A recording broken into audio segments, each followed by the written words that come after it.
Need for Speed Heat is the third Ghost-developed Need for Speed, and as hesitant as I am to say it, I really think they got it right. Hey guys, it's Crazy Gun Nut again here. Today we're going to be going over Need for Speed Heat. I'm going to give you my opinions and give you a little rundown on the game. So let's just get into it. Here we go.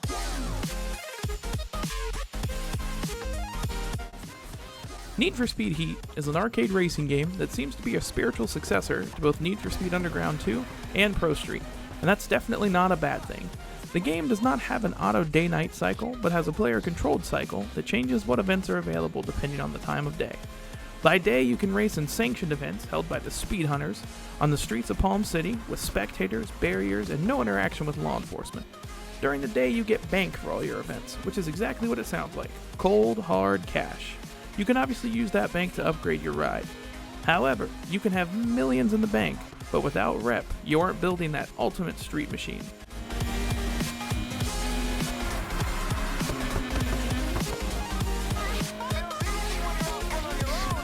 Rep is only earned by racing, running from the law, taking jumps, and more debauchery while on the battleground known as nighttime.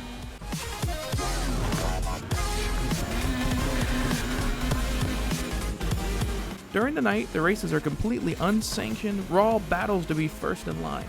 Police are actively searching you out and raising your heat level.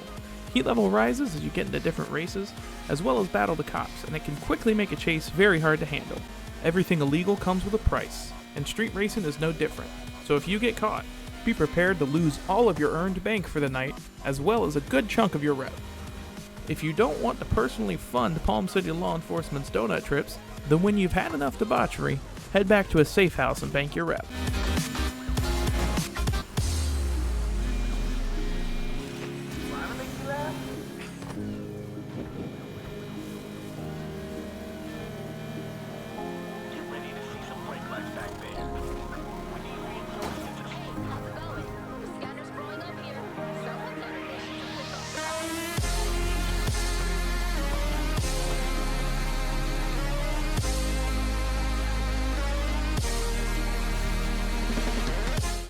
Now, my personal opinion of the game, race events are pretty normal for your open world street racer games.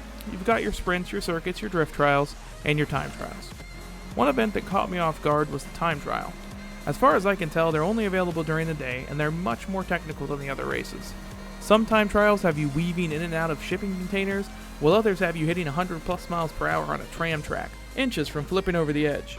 Races are interesting, with a good mix of believable and arcadey routes, from tight hairpins to ramps sending you launching over million-dollar yachts.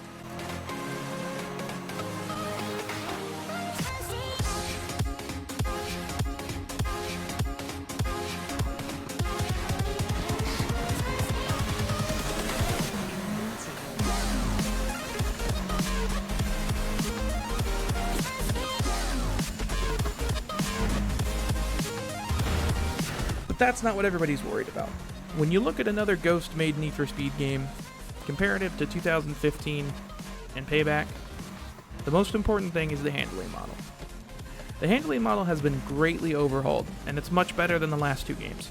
Racing feels good, and for the most part the vehicles are easy to control. Drifting is still kind of wonky to get used to, but the drift events aren't too demanding, so it's pretty easy to get by. One thing that is still evident from the previous games that really drives me nuts is a form of catch-up in the AI players. Gaining an early lead is usually your only way of winning a race unless you drive perfectly and greatly outlevel the required performance rating. Often hitting your nitrous in second place shows little to no gain on the racer in front of you. Focusing on hitting the apex on every turn and minimizing loss of speed can usually get you the win, but I can't help but feel that the game is artificially creating nail-biter races.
customization is largely the same as Payback, with most, if not entirely, the same car list. Plenty of cult classic tuner cars, but similar to previous games, I feel a disconnect in the true car culture.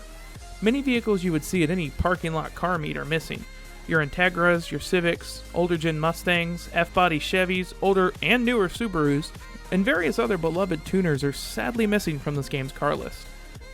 The customization is still great, with most vehicles having plenty of parts to pick and choose from, although for a game with vinyls that loudly exclaim "correct your fitment," the options for making your stance work perfectly are pretty lacking.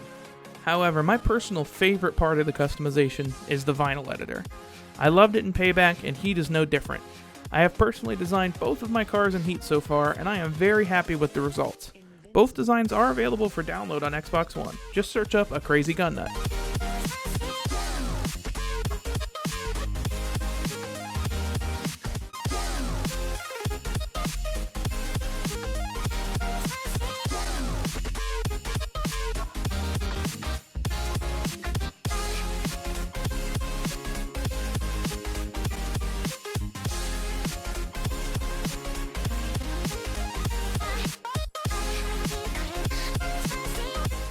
Overall, I feel Need for Speed Heat is a fantastic step in the right direction, but still has some strides to bring it up to snuff with the older Need for Speed titles. Grip racing is miles ahead of the previous titles, but drifting is still difficult to control. Races are exhilarating and the sense of speed is fantastic, but some of the AI can make losing races frustrating when you really should be winning.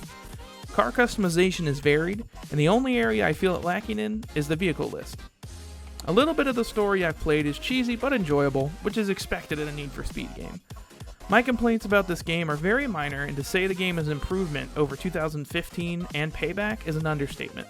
It's great Need for Speed fun, and the closest you're going to get to the glory days of Need for Speed Underground, Most Wanted, Carbon, etc. in 2019. But that's obviously just my opinion. Feel free to disagree in the comments. If you loved it, hit the like button. If you hated it, hit the dislike button.